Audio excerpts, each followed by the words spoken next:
आज हम bikes rent करने के बारे में बात कर रहे हैं और आपको रेंटेड बाइक खरीदनी चाहिए कि नहीं, ये बताने से पहले मुझे आपको कुछ एक्सपीरियंसेस बताने हैं।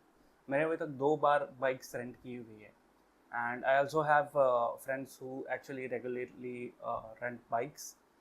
और मैंने एक बार बैंगलोर में रेंट किए, एक बार मुंबई में रेंट किए और बैंगलोर का एक्सपीरियंस थोड़ा अच्छा था। बैंगलोर में हमने एवेंजर बुक की थी और like daily charges were around 700-800 rupees and थोड़ा डिपॉजिट था।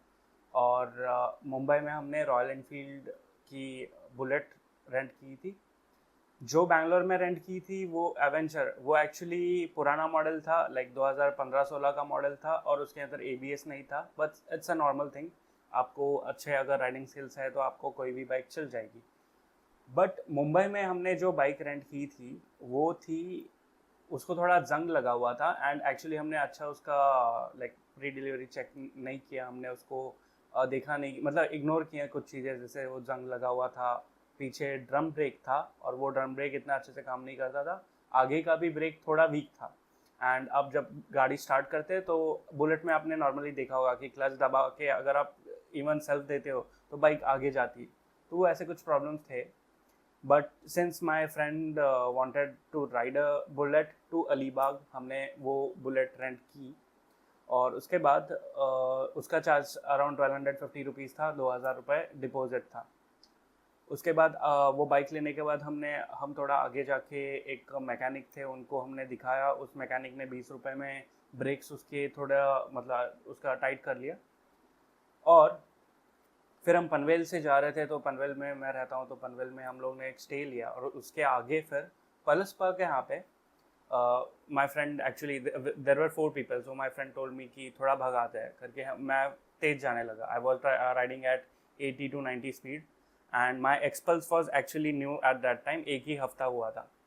सो मैं भगा रहा था और वो मैं उनसे थोड़ा दूर हो गया, तो वो मुझे ढूंढने के चक्कर में वो और तेज़ भगाने लग गए। और फिर सामने एक पॉइंट आता है, वहाँ पे एक स्पीड ब्रेकर था। स्पीड ब्रेकर को देख के, बाकी के गाड़ियों को देख के मैं स्लो हो गया। वो लोगों ने उस चीज़ को इग्नोर किया और वहाँ पे एक्चुअली यू टर्न का पॉइंट था। सो डिवाइडर ऐसे था, if you know, U turn में हम लोग मतलब डिवाइडर ऐसे रहेगा तो हम ऐसे टर्न ले सकते हैं, यू टर्न ले सकते हैं। तो उस स्पॉट पे वो यहाँ से फिर है ना, हम मतलब फास्ट आ गए और उन्होंने स्पीड ब्रेकर को देखा नहीं। स्पीड ब्रेकर पर से वो 80 के स्पीड से चले गए, उनकी बाइक थोड़ी डिसबैलेंस हुई। सामने खड्डा था, उस खड्डे में जाके उनकी बाइक स्लिप हुई। सामने डिवाइडर था, वो डिवाइडर पे एक सामने से वो डायरेक्शन वाला पोल था, वो जाके डायरेक्ट उस पोल को टकराए। उनकी बाइक गई राइट साइड में, वो गए लेफ्ट साइड में और दोनों को बहुत लगा था। और बाइक तो पूरी तहस महस हो गई थी। बाइक का आगे का जो हेडलाइट रहता है वो टूट गया था, उसका एक तरफ का हैंडल कहाँ गायब हो गया पता नहीं, दूसरे तरफ का मुड़ गया था। लेफ्ट साइड में वैसे जो बड़े डिफेंडर रहते हैं, देखो आगे और पीछे दोनों रहते हैं बुलेट को, वो दोनों भी टूट गए थे और बाइक चलने के हालत में बिल्कुल भी नहीं थी। सो उन लोगों को हमने हॉस्पिटल में शिफ्ट कर दिया दोनों को, और बाइक को मैं आ गया लेने के लिए, वहाँ पे ही रखी थी मैंने बाइक। और उस बाइक को मैं क्या करूँ सोच के मैंने उस जिसका भी वो बाइक था उसको फ़ोन लगाया, उसको बोला कि बाइक यहाँ पे एक्सीडेंट हो गया। तो उन्होंने बोला कि ठीक है, फिर कल सुबह लेके आओ। मैंने बोला कि आज यहाँ पे कहीं रख नहीं सकते, मैं वहाँ पे ही लेके आ जाता हूँ। तो ठीक है बोला। तो फिर मैं बाइक को टो करके लेके गया, 4500 रुपये टोइंग के लिए लगे। वहाँ पे फिर उनको मैंने बाइक दी और उनको मैंने बोला कि यार मेरा दोस्त हॉस्पिटल में है, मैं आपको आके मतलब सारा चीज़ क्लियर कर लेता हूँ, अभी उसको मेरी ज़रूरत है, अभी मेरे पास पैसे नहीं है। उसने बोला कि अपनी बाइक रख के जाओ और फिर पैसे लेके आना, फिर बाइक लेके जाना। मैंने बोला मेरी बाइक नहीं है, एक हफ्ता हुआ है, मैं वो बाइक तो किसी भी हालत पे छोड़ूंगा नहीं। उसने ये सुना नहीं और 2-3 घंटे वहाँ पे बहस हुई बहुत। फिर उसने क्या किया, डायरेक्टली मेरी बाइक उठाई और वो बाइक उठा के खींच के अंदर लेके गया। और मैं उसको बहुत रोकने की कोशिश की, बट वो रुका नहीं। मैं थोड़ा डर गया था, तो मैंने 100 नंबर फ़ोन किया।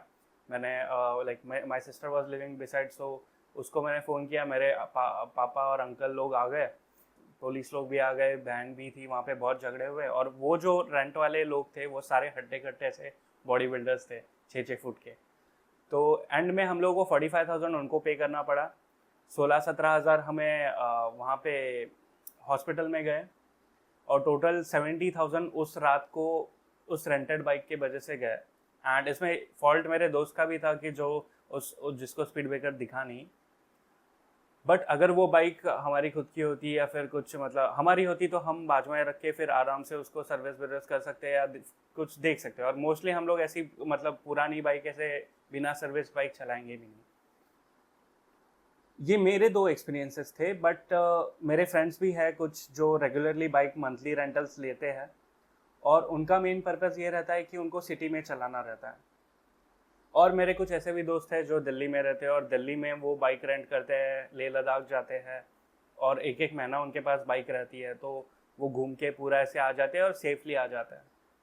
और आपने यूट्यूब पे भी कुछ वीडियोस देखे होंगे जहाँ पे मतलब रेंटेड बाइक है हिमालयन, उसका कुछ मतलब यही टूट गया वो टूट गया करके चलते रहता है। तो अगर ये सवाल आता है कि आपको रेंटेड बाइक लेनी चाहिए कि नहीं, मैं आपको कहूँगा कि अगर आपके पास बैंक में पैसे पड़े, लाइक आपके पास एटलीस्ट मिनिमम 1 लाख रुपए तक है, जिससे अगर समझो कि आपको कुछ डैमेज होता जाता है तो आप आपका फर्स्ट एड कर सकते हो और उस बाइक का जो भी रहेगा वो आप दे सकते हो, उस केस में आप रेंट कर लो। अगर आपको सिटी में चलाना है, सिटी में आपको कुछ भी करना है, तो आपको इमीडिएट एक्सेस मतलब हेल्प एक्सेस मिल सकता है, तो उस केस में आप बाइक रेंट कर सकते हो सिटी में चलाने के लिए। इसका यूज़ केस कहाँ पे है? गोवा में, पौंडीचेरी में। आप वहाँ पे घूमने जाते हो, सिटी में आपको गोवा एक्सप्लोर करना है, वहाँ पे आप एक रेंटेड बाइक ले लो, जितना घूमना है घूमो, कोई इशू नहीं है। वहाँ पे कुछ भी डैमेज होता है, कुछ भी प्रॉब्लम होता है, आपको सिटी में इमीडिएट हेल्प मिल जाएगी। बट अगर आप किसी रिमोट जगह पे जा रहे हो और वहाँ पे आपकी बाइक समझो डैमेज होगी, आपको टोइंग करना ही इतना डिफिकल्ट हो जाता है, तो आपके पास मतलब ज़्यादा ऑप्शंस बचते नहीं है और आपको इमीडिएट जो भी करना है वो करना पड़ता है, एक्शन लेना पड़ता है। सो यही मेरे यही कुछ चीज़ें जो मुझे आपको बोलनी थी। रेंटेड बाइक्स हमेशा आप वो भी बिजनेस कर रहे हैं, सो आपको कभी भी नई बाइक्स मिलेंगे नहीं, आपको पुराने ही बाइक्स मिलेंगे। और वो बाइक्स अच्छे मतलब they are mostly not in very good condition. जब आप रेंटेड बाइक लोगे तो भी आप पर्सनली जाके देखो, आप वेबसाइट पर से बुक कर रहे हो तो वहाँ पे फिर आपको दिखेगा कि जो बाइक आप सोच रहे थे वैसे बाइक नहीं है, तो आपको रिफंड विफंड भी नहीं देते। ऐसे बहुत प्रॉब्लम रहता है। सो आप वहाँ पे पर्सनली जाके आप बाइक देख के सिलेक्ट करके फिर आप वहाँ पे ही सारा डील क्लोज करते हो, तो वो ऑप्शन बेटर रहता है। आप चूज़ कर सकते हो कौन सी लेनी है। रिलायबल बाइक्स की तरफ जाओ, आप ऐसे बाइक्स खरीदो जिनका इंजन रिलायबल है और जो ट्राइड एंड टेस्टेड है। मोस्टली रॉयल एनफील्ड के बुलेट और ये जो बाइक्स रहते हैं ये बहुत एक्सपेंसिव साइड पे भी रहते हैं, तो उनका मतलब और उनकी सर्विसिंग का भी इशू रहता है, बहुत सारी चीज़ें रहती है जो डैमेज रहती है। उसके जगह आप अगर आप एक FZ जैसे बाइक खरीदोगे या ऐसी बाइक खरीदोगे जो ईजी है चलाने के लिए, वो आपके लिए बेहतर रहेगा। ऐसी बाइक कभी मत खरीदना जो स्टाइल में अच्छी है, फोटोज़ निकाल सकते हो, ऐसा नहीं। आपको मतलब आपकी सेफ्टी को ज़्यादा प्रायोरिटाइज करना है। So this is all I wanted to actually say about rented bikes. कभी भी रेंटेड बाइक लेने से पहले सोचो और आपके पास हमेशा कैश रिजर्व्स होने चाहिए, कुछ भी हो जाए आपके पास बैकअप होना चाहिए। एंड या, that's it for this video. Thank you so much for watching. See you later.